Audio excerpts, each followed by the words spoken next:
ஒரு அருமையான வார்த்தையை நம்ம தியானிக்க போகிறோம்.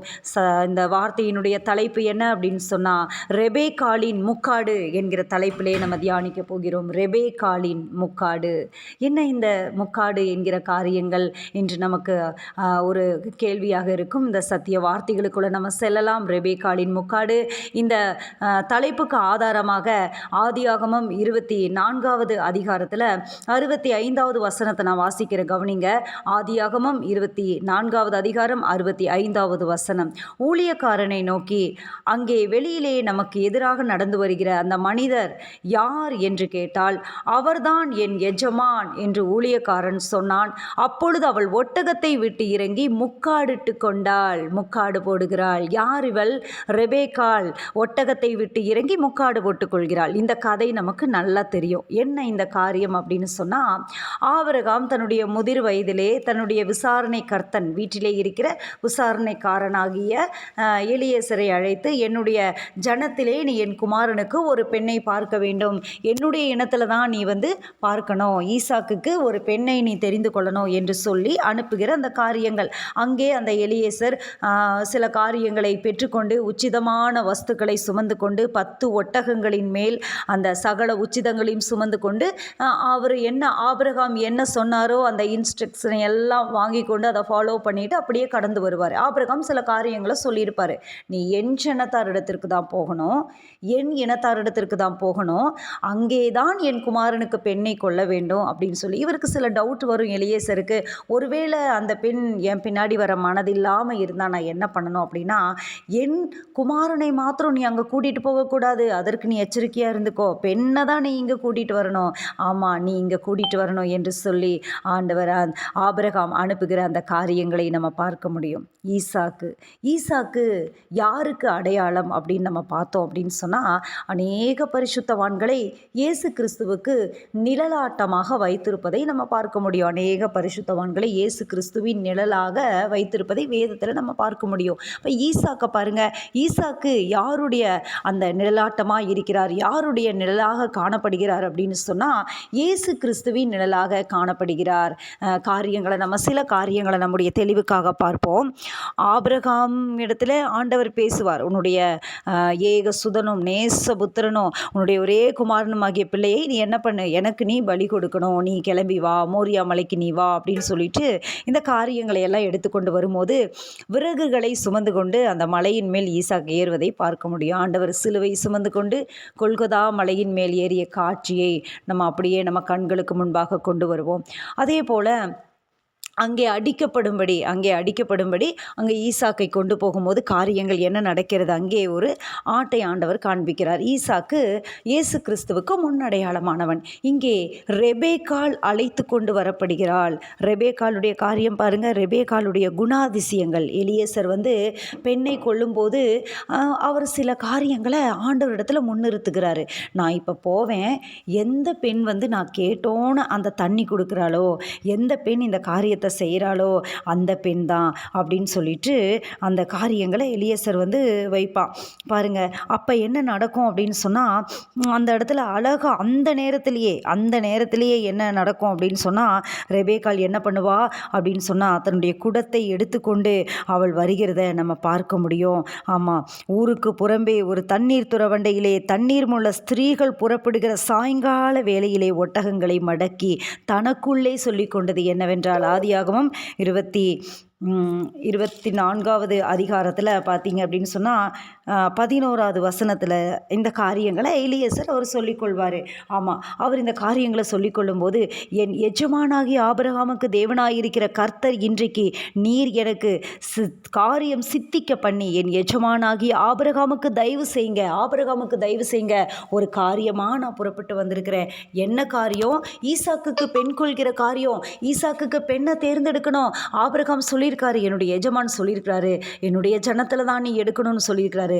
அதே சமயத்தில் அவருடைய ஜனத்திலேயே எடுத்தாலும் அந்த பெண் எப்படி இருக்கணும் அப்படின்னு சொன்னால், நீங்கள் தேர்ந்தெடுக்கிற பெண்ணாக இருக்கணும், நீங்கள் தேர்ந்தெடுக்கிற காரியமாக இருக்கணும். சில நேரங்களிலே இந்த வசனங்களை நம்ம எங்கே அதிகமாக தியானிப்போம் அப்படின்னா, பெண் பார்க்க செல்லும்போது, இந்த காரியங்களை செல்லும்போது, இல்லை நம்ம ஜெபிக்கிறது ஒரு பெண் பார்க்கறக்கோ, ஒரு திருமண துணைகளை தேடுவதற்கோ இந்த காரியங்களை நம்ம செய்கிறோம். ஆனால் இந்த கண்ணோட்டத்தில் நம்ம இந்த வசனத்தை தியானிக்க போகிறதில்ல, வேறு ஒரு கோணத்தில் இதை நம்ம தியானிக்க போகிறோம். கர்த்தர் நல்லவர். இதே போல தான், இதே மாதிரி தான் எப்படி ஆபிரகாம் அனுப்புனாரோ அதே போல் பிதாவாகிய தேவன் என்ன செய்கிறாரு அப்படின்னு சொன்னால், ஆண்டவர் தமக்கானவர்களை கூட்டி சேர்த்து கொள்ளும்படி சிலரை முன்குறிக்கிறார், சிலரை ஆண்டவர் தேர்ந்தெடுக்கிறார், சிலர் அவர் சூஸ் பண்ணுறாரு. எலியேசர் வருவதை பார்க்க முடியும், எலியேசர் ஈசாக்குக்கு பெண் கொள்வதை பார்க்க முடியும். ஈசாக்கு இயேசுவின் நிழல். இங்கே யார் வருகிறா? எலியேசர் வருகிறார். எலியேசர் பரிசுத்த ஆவியானவருக்கு உதாரணமாக மறைபொருளாக நம்ம வைத்துக்கொள்வோம். இங்கே ரெபேக்காள் என்பது அங்கே சபையை குறிக்கிறது. சபை அழைத்து கொண்டு வரப்படுகிறது. சபையாகிய மணவாட்டி ஆயத்தம் பண்ணப்படுகிறாள், ஆண்டவருக்காக ஆயத்தம் பண்ணப்படுகிறாள், இயேசு கிறிஸ்துவுக்காக, கற்புள்ள ஒரே புருஷனுக்காக ஆயத்தமாக்கப்பட்ட மணவாட்டியாகிய சபை ஆயத்தமாக்கப்படுகிறது. யாரால் அழைத்து கொண்டு வரப்படுகிறது? யார் அந்த பரமகாணனுக்குள் போகிற வரைக்கும்? ஆமாம், யார் அங்கே கூட வருகிறது? எலியேசர் கூட வராரு, ஒட்டகத்தின் மேல் கூட வராரு. அதே போல பரிசுத்த ஆவியானவர் பாவத்தை குறித்தும் நீதியை குறித்தும் நியாயத்தீர்ப்பை குறித்தும் கண்டித்து உணர்த்தி நம்மை திருத்தி நடத்தி அங்கே மீட்கப்படும் நாளுக்கு முத்திரையாக கொடுக்கப்பட்டதே பரிசுத்த ஆவியானவர் தான். இன்றைக்கு சபை வர ஆயத்தமாக இருக்கிறதா? சபை எலியேசரின் அந்த கண்டிப்புக்குள்ள, அந்த காரியத்திற்குள்ள, அந்த வழி நடத்துதலுக்குள்ள சபை வர ஆயத்தமாக இருக்கிறதா? இதுதான் ரெபேக்காளின் முக்காடு, சபையின் முக்காடு.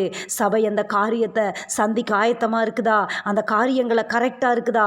ரெபேக்காள் அது கீழ்ப்படுகிறாள். ரெபேக்காள் எலியேசருக்கு கீழ்ப்படுகிறாள். எனக்கு தண்ணி வேணும் அப்படின்னு சொன்னோன்னே, குடியும் என் ஆண்டவனே என்று சொல்லி, ஒட்டகங்கள் எவ்வளோ தண்ணி குடிக்கும் யோசிச்சு பாருங்க. ஒட்டகங்களுடைய அந்த காரியங்கள் எல்லாம் அப்படிதான். அது தனக்கு தேவையான தண்ணியை நிறைய குடித்து கொள்ளும். அது குடிக்கும் வரைக்கும் அவள் மொண்டு வார்த்தாள்.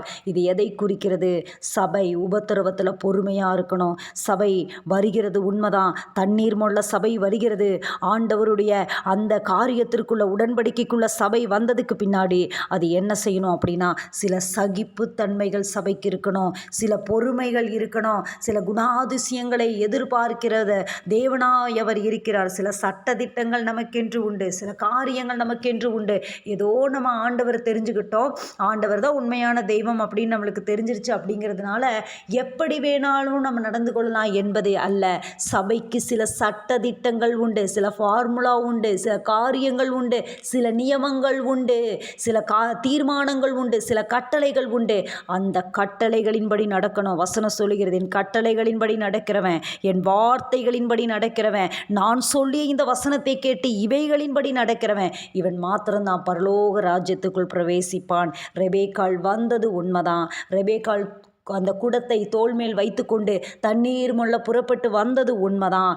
எலியேசர் கேட்டோன, குடியும் என் ஆண்டவடே என்று சொல்லி, அவள் எப்பொழுதும் அவள் கீழ்ப்படி ஆயத்தமாக இருக்கணும். சபை கீழ்ப்படியணும். உபத்திரவங்களுக்குள்ளே போகும்போது அப்படியே நின்றக்கூடாது. பாடுகள் பிரச்சனைகளுக்குள்ளே போகும்போது இது எனக்கு வேண்டாம் அப்படின்னு சொல்லி பேக் அடிச்சிடக்கூடாது, ஃபெட்டப் ஆகிடக்கூடாது. இந்த காரியங்கள் சபைக்கு வேண்டும். இந்த காலை வேளையிலே பரிசுத்த ஆவியானவர் நம் ஒவ்வொருவரை பார்த்து சொல்கிறார், அழைக்கப்பட்ட விதம் என்ன? நயங்காட்டி தான் அழைப்பார், வனாந்தரத்தில் நயங்காட்டி தான் அழைப்பார். ரட்சிக்கப்படுகிற அநேகரை நம்ம கேட்கும் போது சொல்லுவாங்க, எனக்கு இந்த அற்புதம் நடந்துச்சு சிஸ்டர், இவர் தான் உண்மையான தெய்வம் என்பதை நான் அறிந்து கொண்டேன், அதனால் நான் ஆண்டவர்கிட்ட நான் வந்துட்டேன். ரட்சிக்கப்படுகிறதற்கு அடையாளங்களினாலும் அற்புதங்களினாலும் பலவிதமான பலத்த செய்கைகளினாலும் ரட்சிக்கப்படுவதற்கு சில அடையாளங்கள் கொடுக்கப்படுகிறது உண்மைதான். ஆனால் என்ன செய்யணும்? அந்த அடையாளத்திலேயே லயிச்சு போய் நின்று விடக்கூடாது. அவள் எடுத்துக்கொண்டு வந்தாள், தோள் மேல் குடத்தை எடுத்துக்கொண்டு வந்தாள், தண்ணீர் மொள்ள வந்தாள். அவள் வந்துட்டா. ஆனால் அவள் என்ன செய்கிறா அப்படின்னா, அடுத்த ஸ்டெப், அடுத்த லெவல், அடுத்த காரியங்கள், எப்படி எகிப்திலிருந்து இஸ்ரவேல் ஜனங்களை அழைத்து கொண்டு வந்தோன்னே அவங்க அடுத்து செங்கடலை பிளக்கிற வரைக்கும் நிற்கணும், செங்கடலை கடந்து வனாந்தரத்துக்குள்ளே போகணும். சில உபத்திரவத்தின் பாதைகள் உண்டு, சபைக்கு சில காரியங்கள் உண்டு. அப்போ இந்த சபையின் அந்த உபத்திரவத்தில் எப்படி இருக்கணுமா? பொறுமையாக இருக்கணும். ரெபேக்காளுக்கு கற்றுக்கொள்ளப்படுகிறது. ஈசாக்கு பெரிய ஆள், ஈசாக்கு ஐஸ்வர்யவான், கூப்பிடும்போது அப்படி தான் கூப்பிடுறாங்க, நயங்க காட்டி அப்படி தான் கூப்பிடுறாங்க. என்னுடைய எஜமான் பெரிய மனிதன், தன்னுடைய எல்லாவற்றையும் தன் குமாரனுக்கு கொடுத்திருக்கிறார். ஆமாம், எல்லாவற்றையும் ஆண்டவர் தான் நியாயந்திருக்கிற அதிகாரத்தை எல்லாத்தையும் எல்லா சுதந்திரத்தையும் யாருக்கு கொடுத்திருக்கிறாரு? இயேசு கிறிஸ்துவுக்கு கொடுத்திருக்கிறார். சகல அதிகாரம் அவருக்கு இருக்குது. வானத்திலும் பூமியிலும் சகல அதிகாரம். இயேசு என்கிற நாமம் அதுதான் அதிகாரமுள்ள நாமம். எல்லாமே இருக்குது. இயேசு பெரியவர், அவர் தான் எல்லாத்தையும் சொல்லி கூப்பிட்டு வந்து கொண்டிருக்கும் போது, ஆனால் சபை என்ன செய்யணும் அப்படின்னா, நடந்து கொண்டு வருகிற அந்த வழியிலே உபத்திரவங்களுக்கு ஒப்பு கொடுக்கணும், கீழ்ப்படிய ஒப்பு கொடுக்கணும். ஆமாம், இந்த காரியத்தை ஆண்டவர் பார்ப்பார், வசனத்தை கைகொள்வதை பார்ப்பார், உபத்திரவத்திலே நம்முடைய குணாதிசயங்களை பார்ப்பார், டெஸ்ட் பண்ணுவார். டெஸ்ட் பண்ணி எல்லாத்துலேயும் ஓகே என்று சொன்னோன்னே சில பரிசுகள் அங்கே கொடுக்கப்படுகிறது. ரெபேக்காளுக்கு சில காரியங்கள் கொடுக்கப்படுகிறது பாருங்க. என்ன காரியங்கள்? 1/2 சேக்கல் எடையுள்ள பொற்காதனி, அவள் கைகளுக்கு 10 சேக்கல் எடை பொண்ணுள்ள 2 கடகங்களை எடுத்து கொடுத்து, எல்லாத்தையும் எடுத்து கொடுத்து, ஆமாம், உபத்திரவங்களிலே வருகிற அந்த சபைக்கு ஆண்டவர் சில வரங்களை கொடுப்பார், சில காரியங்களை கொடுப்பார். அங்கே அவளுக்கு காதணி கொடுக்கப்படுகிறது, ஆபரணங்கள் கொடுக்கப்படுகிறது, வரங்கள் வல்லமைகள் நமக்கு கொடுக்கப்படுகிறது. எதற்காக? இதை வச்சுட்டு நம்ம அப்படியே பெருமை பாராட்டுருக்கா? இல்லை, அநேகருக்கு முன்னாடி வெளிச்சமாக நிற்கிறதுக்கு, மலை மேல் உள்ள பட்டணமாக நிற்கிறதுக்கு, அதை கொண்டு ஆண்டவருக்கு ஊழியம் செய்வதற்கு ஆண்டவர் அந்த ஸ்தானத்தை கொடுக்கிறார். வரங்களை வல்லமைகளை கொடுத்து நிறுத்துகிறார்.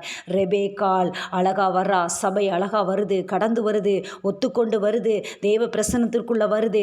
வந்த சபைக்கு உபத்திரவத்துக்குள்ள அப்படியே இது கட்டப்பட்டு வரும்போது வரங்கள் வல்லமைகள் கர்த்தருக்குள்ள கட்டப்படுகிறதான அந்த அனுபவங்கள் வருகிறது. அடுத்த ஸ்டெப் போய்க்கொண்டே இருக்க வேண்டும். அடுத்தது என்ன நடக்கிறது? அடுத்தது தன்னுடைய வீட்டுக்கு அழைத்து கொண்டு வந்து சில காரியங்களை கேட்டு பாருங்க, அழகா ரெபேக்காளை கூட்டிக் கொண்டு போவதை பார்க்க முடியும். அடுத்ததாக என்ன நடக்கிறது அப்படின்னு சொன்னா, அழகாக சபை அப்படியே நடந்து வருகிறது, பாதைகளிலே நடந்து வருகிறது. அவங்களுடைய சகோதரர்கள் என்ன செய்கிறாங்க? கோடான கோடியாய் நீ பெருகுவாயாக என்று சொல்லி அவளை வாழ்த்தி அனுப்புகிறாங்க. 10 நாள் இங்கே இருக்கட்டும் குடும்பத்தில் சொல்கிறாங்க. இல்லை, சிலர் பாருங்க, சில காரியங்களை, சில தேவனுக்கு அடுத்த தீர்மானங்களை நாள் தள்ளி போடுவாங்க. நாளைக்கு பார்க்கலாம், அப்புறம் பார்க்கலாம், நாளான்னைக்கு பார்க்கலாம். ஆனால் சபையுடைய குணாதிசயம் என்ன தெரியுமா? நான் போகிறேன், செத்தாலும் சாகிறேன், கிறிஸ்து எனக்கு ஜீவன், சாவு எனக்கு ஆதாயம். அப்போ ஒரு உறுதி மனப்பான்மையை ரெபேக்காள் வெளிப்படுத்துகிறார், ஒரு உறுதிப்பாட்டை வெளிப்படுத்துகிறார். 2 மனம் இல்லை, ஆமாம், 2 மனம் உள்ளவன் தன் வழிகளில் எல்லாம் நிலையற்றவனாயிருக்கிறான் என்று வசனம் சொல்லுகிறது. ஒரு சபை எப்படி இருக்கணும்? நிலைவரமான ஆவியோடு இருக்கணும். சபை என்பது ஏதோ டினாமினேஷன், ஏதோ காரியத்தை நான் சொல்லலை. நம்ம ஒவ்வொருவரும் ஆலயம், நம்முடைய ஆவிக்குரிய ஜீவிதம் எப்படி இருக்கிறது, நாம் எப்படி இருக்கிறோம்? ரெபேக்காளாகிய நாம், சபையாகிய நாம், மணவாட்டியாகிய நாம், எலியேசர் என்கிற பரிசுத்த ஆவியானவரால் வழிநடத்தப்பட்டு வந்து கொண்டு இருக்கும்போது, அந்த இயேசு கிறிஸ்துவை சந்திக்கிற அந்த காரியத்திலே, ஆண்டவருக்கு பயன்படுகிற காரியத்திலே, நமக்கு காதணிகள், பொற்காதணிகள், சேக்கல் எடையுள்ள எல்லாம் கடகங்கள் எல்லாம் கொடுத்தாச்சு, வரங்களை கொடுத்தாச்சு, வல்லமைகளை கொடுத்தாச்சு, ஊழியத்தை கொடுத்தாச்சு, எல்லாமே கொடுத்தாச்சு.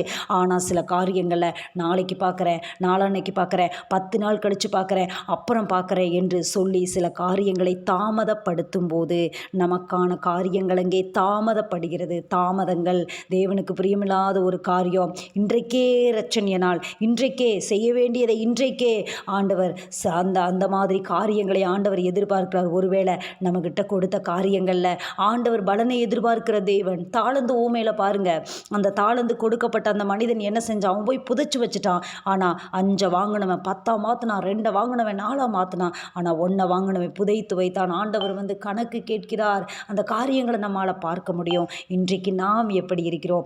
நாம் பெற்றுக்கொண்ட அந்த தாளந்துகளை, நம்ம பெற்றுக்கொண்டதான அந்த பரிசுத்த ஆவியின் வரங்களை, தேவன் தாமே தம்முடைய பகிர்ந்து கொடுத்த பரிசுத்த ஆவியின் வரங்களை நம்ம பயன்படுத்துகிறோமா? ஆண்டவருக்காக எழும்புறோமா? அநேகருக்கு பாருங்க, நல்லா பாட்டு பாட தெரியும், அழகாக பாடுவாங்க, ஆனால் என்ன பண்ண மாட்டாங்க? பாட்டு பாட மாட்டாங்க. ஆண்டவருக்கு அதெல்லாம் எதுக்கு நம்ம பாடுறது? ஒருவேளை கூச்ச சுபாவங்கள், அந்த காரியங்களை பிசாசு கொடுத்து தடை பண்ணலாம்.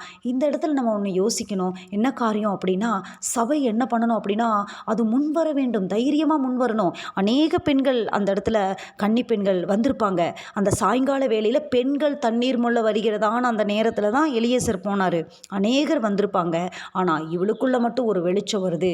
நான் அதற்கு கீழ்ப்படியணும், முன் வரணும். அப்போ ஆண்டவர் என்ன செய்கிறார் அப்படின்னா, முன் வருகிறவர்களை பயன்படுத்துகிறார். ஆண்டவர் ஆண்டவர் தன்னுடைய வேலைக்கு முன்னாடி வரவங்களை பயன்படுத்திக்கிறார். ஆண்டவர் அழைக்கிறாரு சீசர்களை, வா வலைகளை விட்டு வா. அவங்க அப்படியே எல்லாத்தையும் விட்டுட்டு, தகப்பனையும் விட்டுட்டு பேதுரு யோவான்லாம் எந்திரிச்சு வருகிறதை பார்க்க முடியும். அப்படி வந்ததுனால அவங்களுக்கு என்ன நடந்தது?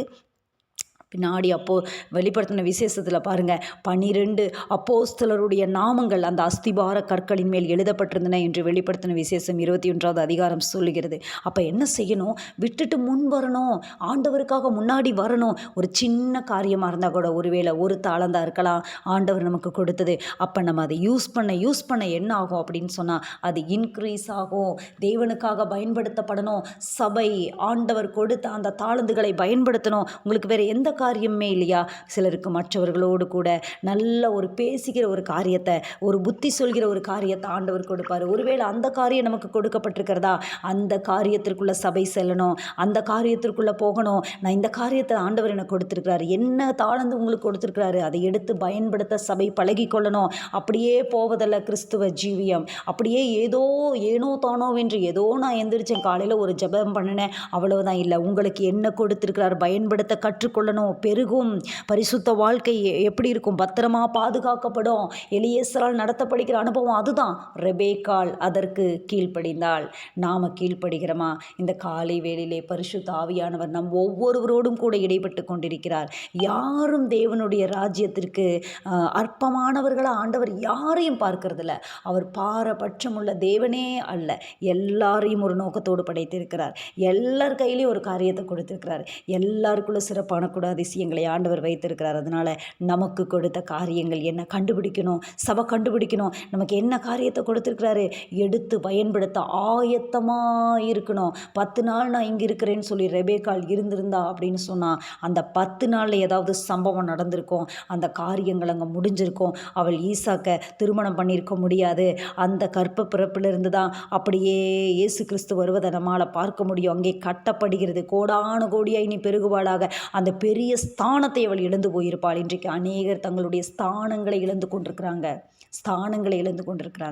மிக ஒரு வேதனையான ஒரு விஷயம். கால தாமதம் பண்ணி சில காரியங்களை சொல்லி, சில சூழ்நிலைகளை சொல்லி தங்களுக்குரிய காரியத்தை இழந்து கொண்டிருப்பதை நம்மால் பார்க்க முடியும். சபை இழந்து கொண்டிருக்கிறது, அபிஷேகத்தை இழந்து கொண்டிருக்கிறது, ஆண்டவர் வைத்த மேன்மை இழந்து கொண்டிருக்கிறது.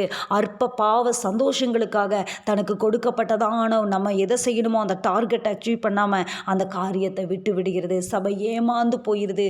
எவ்வளோ பெரிய காரியத்துக்காக நான் உன்னை அழைச்சேன் ரெபேக்காளே, சபையே உன்னை எவ்வளோ பெரிய காரியத்திற்காக அழைச்சேன். இந்த காரியத்தை நீ உணராமல் போயிட்டியே, உணராமல் இருக்கிறியே. பரிசுத்த ஆவியானவர் திருத்தி நடத்துகிறார். இந்த காலை வேளையிலே பரிசுத்த ஆவியானவருடைய எச்சரிப்பு சபைக்கு நேராக கடந்து வருகிறது. ரெபேக்காளே, உன் முக்காடு எங்க?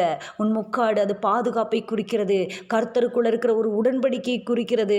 அந்த காலங்களில் நியாய பிரமாணம் இல்லை, மனசாட்சியின் பிரமாணத்தில் வாழ்ந்து கொண்டிருந்தாங்க. ஆதாமிலிருந்து நோவா வரைக்கும் மனசாட்சியின் பிரமாணம். அந்த காலங்களிலே நியாய பிரமாணங்கள் இல்லை. அதற்கு பின்னாடி தான் மோசையின் மூலமாக நியாய பிரமாணம் கொடுக்கப்படுகிறது. அதற்கு பின்னாடி தான் இயேசு கிறிஸ்து நியாயப்பிரமாணத்தின் நிறைவேறுதலாக வந்து கிருபையின் பிரமாணத்துக்குள்ள நம்மை அழைத்து கொண்டு வருகிறார். நாம் அந்த காலங்களிலே வாழ்ந்து கொண்டிருக்கிறோம். ஆனால் அந்த காலங்களிலே அவள் முக்காடை போட்டுக்கொண்டால் ஒரு கணத்தை, ஒரு கனப்படுத்துவதை குறிக்கிறது. உடன்படிக்கையில் உண்மையாய் இருப்பதை குறிக்கிறது. மரியாதை செலுத்துவதை குறிக்கிறது. அநேக காரியங்கள் இந்த முக்காட்டுக்குள்ளே இருக்கிறது. ஆண்டவர் தாமே இந்த காலை வேளையிலே பரிசுத்த ஆவியானவர் சபைக்கு சில ரகசியங்களை தெரியப்படுத்துகிறார். நான் உடன்படிக்கையில் எப்படி இருக்கிறேன்? ஆண்டவர் எனக்கு கொடுத்த வரங்களை எப்படி இருக்கிற? ஆண்டவர் எனக்கு கொடுத்த காரியத்தை பயன்படுத்துகிறேனா? அவர் என் கையில் கொடுத்ததை, நான் ஆண்டவர் கொடுத்தது, இந்த காரியம் கொடுத்தது என்று சொல்லி அநேகருக்கு அதை நான் பயன்படுத்துகிறேனா என்று பரிசுத்த ஆவியானவர் நம்மை பார்த்து கேட்டுக்கொண்டிருக்கிறார். அவங்க எங்கே வர்றாங்களாம் பாருங்கள். 62வது வசனம் இப்படியாக சொல்லுகிறது. ஆதியாகமம் 24:62. ஈசாக்கு தென் தேசத்தில் குடியிருந்தான். அப்பொழுது அவன் லகாய்ரோ எனப்பட்ட துறவின் வழியாய் புறப்பட்டு வந்தான். லகாய்ரோ என்கிற துறவின் வழியாக ஈசாக்கு புறப்பட்டு வருவதை பார்க்க முடியும். ஆமாம், ஈசாக்கு எங்கே புறப்பட்டு வரான்? லகாய்ரோயி அப்படிங்கிற துறவின் வழியாக. இந்த துறவு உங்களுக்கு ஞாபகம் இருக்குதா? இந்த துறவு யார்? இந்த துறவினிடத்தில் வந்தது யார் அப்படின்னு பார்த்தோமானால், ஆதியாகமம் 16வது அதிகாரத்தில் 13 13வது வசனம் 14வது வசனத்தில் பாருங்கள், ஆகார் இஸ்மவேலுக்காக அழுகும்போது ஆண்டவர் அந்த துறவை காட்டி, ஆமாம் நான் என்னை காண்கிற தேவனை அப்படி நானும் இவ்விடத்தில் கண்டேன் என்று சொல்லி, ஆமாம் என்னை காண்கிறவரை நானும் இவ்விடத்தில் கண்டேன் அல்லவா என்று சொல்லி தன்னோடே பேசின கர்த்தருக்கு நீர் என்னை காண்கிற தேவன் என்று பெயரிட்டாள். அதனால் அந்த துறவு லகாய்ரோயி எனப்பட்டது. ஆமாம், காண்கிற தேவன் என்று பேர் வச்ச அந்த லகாய்ரோய் கிட்ட யார் வந்துட்டுருக்கிறா அப்படின்னு சொன்னால் ஈசாக்கு வந்துட்டுருக்கிறா. காண்கிற தேவன் பார்த்துட்ருக்காரு, உன்னுடைய பாடுகளை பார்க்குறாரு, உன் பிரச்சனைகளை பார்க்குறாரு. ஈசாக்கு அந்த துறவின் வழியாய் வருகிறார், காண்கிற தேவனாக வருகிறார். இயேசு கிறிஸ்துவின் முன்னடையாளமாகிய ஈசாக்கு ரெபேக்காளை சந்திக்க வருகிறார். எங்கே வராரு? லகாய்ரோயி என்கிற துறவின் வழியாக. நான் உன்னை பார்த்துட்டு தான் பாருக்கேன், உன் பிரச்சனை எனக்கு தெரியும், உன் வேதனை எனக்கு தெரியும், நீ போகிற பாதை எனக்கு தெரியும், உன்னை நான் பார்த்துட்டே இருக்கிறேன், உன் கண்ணீர் எனக்கு தெரியும், நீ எதெல்லாம் ஸ்ட்ரகிள் பண்ணுற, எதெல்லாம் உனக்கு ரொம்ப வேதனையாக இருக்குது, யார் உன்னை வேதனைப்படுத்துகிறா, நீ எவ்வளோ எஃபோர்ட் போடுற, பரிசுத்த வாழ்க்கைக்கு நீ எவ்வளோ கிரியம் செலுத்துகிற, அன்புள்ள பிரயாசங்கள் எவ்வளவு, எல்லாவற்றையும் பார்த்து கொண்டிருக்கிறார். காண்கிற தேவன். ஈசாக்கு வர்ற வழி என்ன? லகாய்ரோயி என்கிற துறவின் வழியாக இன்றைக்கு பார்த்து கொண்டிருக்கிறார். இந்த அதிகாலை வேளையிலே நம் ஒவ்வொருவரையும் பார்த்து கொண்டிருக்கிறார். நம்முடைய கஷ்டம் தெரியும், நம்முடைய எல்லா காரியமும் தெரியும். ஆனால் என்ன தெரியுமா? அந்த உபத்திரவத்தின் பாடுகள் வழியாக ரெபேக்காள் கடந்து வந்துதான் ஆகணும், சபை கடந்து வந்துதான் ஆகணும். எலியேசர் நடத்தி கொண்டு வராரே, கூட அவர் இருக்கிறாரே, முத்திரையாக, அடையாளமாக, அச்சாரமாக பரிசுத்த ஆவியானவர் கொடுக்கப்பட்டிருக்கிறாரே, வரங்கள் வல்லமைகள் கொடுத்திருக்கிறாரே. அதனால அந்த பாதையில் கிராஸ் பண்ணி தான் ஆகணும். வேற ஷார்ட்கட் கிடையாது, வேற எந்த குறுக்கு வழியும் கிடையாது. அதே பாதை தான், நேர்வழியான பாதை தான், இடுக்கமான பாதை தான். அந்த பாதையின் வழியாக வரணும். வந்து கொண்டே இருப்போம், நடந்து கொண்டே இருப்போம். நாளொன்று வரும், ஈசாக்கை நாம் சந்திப்போம். ஹல்லேலூயா! ஈசாக்கை நாம் சந்திப்போம். நித்திய ஜீவ கரையிலே இயேசு கிறிஸ்துவை நாம் சந்திப்போம். அப்பொழுது தான் கண்ணீர் யாவும் துடைக்கப்படும், கஷ்டங்கள் யாவும் மாறி போகும். ஈசாக்கு நம்மை சந்திப்பார், கண்டிப்பாக வருவார். வாக்குத்தத்தம் பண்ணினவர் உண்மையுள்ளவர். கண்டிப்பாக ஈசாக்கு நம்மை சந்திக்க வருவார். அல்லேலூயா! கேட்குறா ரெபேக்காள், கேட்குறா, யாரு? பரிசுத்த ஆவியானவர் அந்த அலர்ட்டை கொடுக்கிறாரு. ஆமாம், ஒரு நொடி பொழுதிலே மறுரூபமாவோம், மகிமையில் பிரவேசிப்போம். கடைசிய காலம் துணிக்கப்படும் போது மீட்கப்படும் நாளுக்கென்று முத்திரையாக கொடுத்த பரிசுத்த ஆவியானவர் ஒரு நொடியில் நம்மை மறுரூபமாக மாற்றி ரகசிய வருகைகளை எடுத்துக்கொள்ளுவார். ஆமாம், எலியேசர்கிட்ட கேட்குறா, சபை கேட்குது, ரெபேக்காள் கேட்குறா, யாரு? இவர்தான், இவர்தான், இவரே இரட்சகர், இவர்தான், இவரே தேவன், இவரே இரட்சகர். அங்கே சபையினுடைய அந்த காரியத்திற்கு அங்கே பரிசுத்த ஆவியானுடைய தெளிவு வேணும். இன்னைக்கு பரிசுத்த ஆவியானவருடைய தெளிவு இல்லாததுனால தான் அநேக கள்ளோபதேசங்கள் பின்னாடி போகிறாங்க. சபை போயிருது, ரிட்டன் போயிருது, வேற வழியில் போயிருது. ஆனால் ரெபேக்காள் கரெக்டாக வந்தா, ஈசாக்கை கரெக்டாக கேட்ச் பண்ணிட்டா, கரெக்டாக அந்த வேக்குள்ளே வந்துட்டா, அந்த வழிக்குள்ளே கரெக்டாக வந்துட்டா. ஆமாம், சிலர் என்ன பண்ணிட்டாங்க அப்படின்னா, பரிசுத்த ஆவியானவரை விட்டதுனால அநேக கள்ளோபதேசங்கள், அநேக காரியங்கள், மாயையான காரியங்கள், ஆமாம் போயிட்டாங்க. ஆனால் சபை கரெக்டாக வரணும், உள்ள கரெக்டாக வரணும். உடனே அவள் என்ன செய்கிறா அப்படின்னு சொன்னால், இந்த வார்த்தையை கேட்டோன்னே அப்பொழுது அவள் ஒட்டகத்தை விட்டு இறங்கி முக்காடு போட்டுட்டா. அவள் முக்காடிட்டு கொண்டாள். இந்த காலை வேளையிலே சபையே, உன்னுடைய முக்காடு பத்திரமாக இருக்குதா? முக்காடு என்பது ஒருவேளை நம்ம ஜெபிக்கும் போது பவுல் போட சொன்ன அந்த காரியம், சபையிலே ஸ்திரீகள் முக்காடு போடணும் அப்படின்னு சொல்லப்பட்ட காரியம். அது மாத்திரமல்ல, உடன்படிக்கையை குறிக்கிறது. அதுவும் நமக்கு முக்கியம், முக்காடு முக்கியம். அதே சமயத்தில் உடன்படிக்கை, ஆண்டவரோடு வைத்திருக்கிற அந்த ரிலேஷன்ஷிப்பில் எப்படி இருக்கோ, முக்காடு இருக்கா? முக்காடு இருக்குதா? சபையை பார்த்து ஆண்டவர் சொல்கிறாரு, என் பிரியமே, என் ரூபவதியே, உன்னத பாட்டு எடுத்துக்கோங்க. உன்னத பாட்டு 4வது அதிகாரத்தில் 3வது வசனத்துக்கு நேராக நம்ம கடந்து செல்லலாம். ரெபேக்காள் முக்காடு போட்டுட்டா, ரெபேக்காள் முக்காடு போட்டுட்டா. இவர் தான் அப்படின்னு சொன்னோன்னே அவளால் இருக்க முடியல. உடனே என்ன செஞ்சுட்டா அப்படின்னா, இறங்கி உடனே முக்காடு போட்டுட்டா. உன்னத பாட்டு 4வது அதிகாரம் 3வது வசனம் சொல்லுகிறது, உன் முக்காட்டின் நடுவே உன் கன்னங்கள் வெடித்த மாதுளம்பழம் போல் இருக்கிறது. முக்காட்டின் நடுவே கன்னங்களை பார்க்கிற தேவன் உண்டு, பாடுகளை பார்க்கிற தேவன் உண்டு. வெடித்த மாதுளம்பழங்கள் கன்னங்கள். முக்காடு போட்டிருக்கமா, உடன்படிக்கை பண்ணிட்ட, உன் கண்ணும் எப்படி இருக்குன்னு எனக்கு தெரியும், உன்னுடைய பாடு எனக்கு தெரியுமா? முக்காட்டின் நடுவே உன் கன்னங்கள் வெடித்த மாதுளம்பழங்கள். உன்னுடைய பிரச்சனை தெரியுமா? வெடித்த மாதுளம்பழங்கள். அந்த ஒரு நிலைமைக்குள்ள வர்றதுக்கு சபை சில கிரயங்களை செலுத்தணும், சில காரியங்களை செலுத்தணும். அப்பதான் முக்காட்டின் நடுவே கன்னங்கள் வெடித்த மாதுளம்பழங்கள். ரெபேக்காளே, உன்னுடைய முக்காடு பத்திரமா இருக்கா? நீ முக்காடு போட்டிருக்கியா? உன்னுடைய முக்காடு கரெக்டாக இருக்குதா? இந்த காலை வேளையிலே பரிசுத்த ஆவியானவர் எச்சரித்து கொண்டிருக்கிறார். உன்னத பாட்டு 1வது அதிகாரம் 4வது வசனம் சொல்லுகிறது, என்னை இழுத்து கொள்ளும், உமக்கு பின்னே ஓடி வருவோம். ராஜா என்னை தமது அறைகளிலே அழைத்து கொண்டு வந்தார், இழுத்து கொண்டு வருகிறார். பரிசுத்த ஆவியானவர் கூட்டிக் கொண்டு வருகிறார். உமக்கு பின்னே ஓடி வருவோம். யாரை சந்திக்க? ராஜாவை சந்திக்க. ராஜாவை சந்திக்க எலியேசர் அழைத்து கொண்டு வருகிறார். ரெபேக்காளை நேர்வழியாய் நடத்தி கொண்டு வருகிற தேவன் உண்டு. இந்த காலை வேளையிலே முக்காடு பத்திரமா இருக்கா? ரெபேக்காளின் முக்காடு, சபையின் முக்காடு பத்திரமா இருக்குதா? அதுக்கு பின்னாடி சில காரியங்கள் உண்டு. இது ஒரு பெரிய டாபிக். அடுத்தது மோசேயின் முக்காடு வரும். அதுக்கப்புறம் சில காரியங்கள் உண்டு. அதுக்கப்புறம் கொரிந்தியரில் சொல்லப்பட்டிருக்கிறதான் அந்த முக்காட்டின் காரியங்கள். மோசேயின் முக்காட்டை குறித்து பவுல் பேசுகிற காரியங்கள் உண்டு. இங்கே நம்ம ஒரே ஒரு முக்காடை பற்றி தான் பார்க்கிறோம், ரெபேக்காளின் முக்காடு. அப்போ இந்த ரெபேக்காளின் முக்காடு கரெக்டாக இருக்குதா? சபையாகிய ரெபேக்காளே, நம்முடைய முக்காடு கரெக்டாக இருக்குதா? செக் பண்ணி கொள்ளும்படி பரிசுத்த ஆவியானவர் இந்த காலை வேளையில் உணர்த்துகிறார். ஆண்டவரே, என்னுடைய முக்காடு நான் பத்திரமாய் பார்த்து கொள்வேன். எனக்கும் உமக்கும் இடையிலே இருக்கிற அந்த உறவு, அந்த அன்பின் ஐக்கியம், அதை நான் விடமாட்டேன் ஆண்டவரே. அதை நான் விடமாட்டேன் ஆண்டவரே. அதை நான் விடமாட்டேன். எல்லாரும் ஒப்பு கொடுக்கலாமா? எல்லாரும் கர்த்தரிடத்தில் ஒப்பு கொடுக்கலாமா? ரெபேக்காளின் முக்காடு பத்திரமா இருக்கணும். அந்த முக்காடு அவள் ஒட்டகத்தை விட்டு இறங்கி, தன்னுடைய எல்லா காரியங்களையும் விட்டு இறங்கி, அது வரைக்கும் ஒட்டகத்தில் வந்தா உண்மைதான். அது வரைக்கும் அந்த ஒட்டகங்கள் சில உச்சிதமான வஸ்துக்களை சுமந்து கொண்டு வந்தது. 10 ஒட்டகம் போச்சு. ஆமாம், சில ப்ரொடெக்ஷன் நமக்கு இருக்குது. பரலோகத்தின் பாதுகாவல் உண்டு. அது வரைக்கும் எல்லாமே இருக்குது.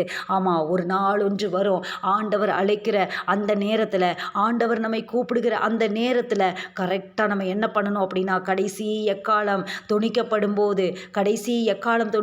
போது என்ன செய்யணும் அப்படின்னு சொன்னால், அந்த சத்தங்கள் கேட்கும்போது நம்ம என்ன செய்யணும்? மறுரூபமாகி போக ஆயத்தமாக இருக்கணும். சபை அந்த ஒரு நிமிஷத்தில் எப்படி மறுரூபமாகும் அப்படின்னு சொன்னால், ஒவ்வொரு நாளும் மறுரூபமாகி கொண்டே இருந்தால்தான், ஒவ்வொரு நாளும் மறுரூபமாகி கொண்டே இருந்தால் மாத்திரமே நம்ம என்ன செய்ய முடியும் அப்படின்னு சொன்னால், அப்படி நம்ம போக முடியும். ஹல்லேலூயா, ஹல்லேலூயா, ஹல்லேலூயா.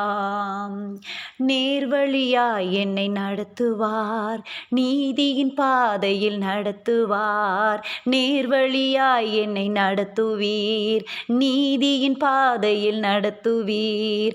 காரியம் வாய்க்க செய்வீர், கண்மணி போல் காத்திட்டீர். காரியம் வாய்க்க செய்தீர், என்னை கண்மணி போல் காத்திட்டீர். என் இயேசுவே, உம்மை சொந்தமாக கொண்டதென் பாக்கியமே. இதை விடவும் பெரிதான மேன்மை வேறொன்றும் இல்லையே. என் இயேசுவே, உம்மை சொந்தமாக கொண்டதென் பாக்கியமே. இதை விடவும் பெரிதான மேன்மை வேறொன்றும் இல்லையே. கர்த்தரை தங்களுக்கு தெய்வமாக கொண்ட ஜாதியும் அவர் தமக்கு சுதந்திரமாக தெரிந்து கொண்ட ஜனமும் பாக்கியம் உள்ளது. இந்த காலை வேளையிலே அவர் நம்மை தெரிந்து கொண்டிருக்கிறார். அந்த தெரிந்து கொள்ளுதலுக்கு உண்மையாய் காணப்படுவோம். தெரிந்து கொண்ட நாம், சபையாகிய நாம், ரெபேக்காளாகிய நாம் முக்காட்டை பத்திரமாய் வைத்துக் கொள்வோம். கர்த்தர் தாமே காத்துக்கொள்ள உதவி செய்வாராக. உடன்படிக்கையை நாம் உறுதியாக இருக்க பரிசுத்த ஆவியானவரால் நமக்கு பலப்படுத்தி நடத்துகிற தேவன் நம்மை காத்துக்கொள்வாராக. முடிவு பரியந்தம் நம்மை காத்துக்கொள்வாராக. இந்த வசனங்களை தாமே ஆண்டவர் ஆசீர்வதித்துக் கொடுப்பாராக. கர்த்தருடைய நாமம் மகிமைப்படுவதாக. ஆமென். அல்லேலூயா.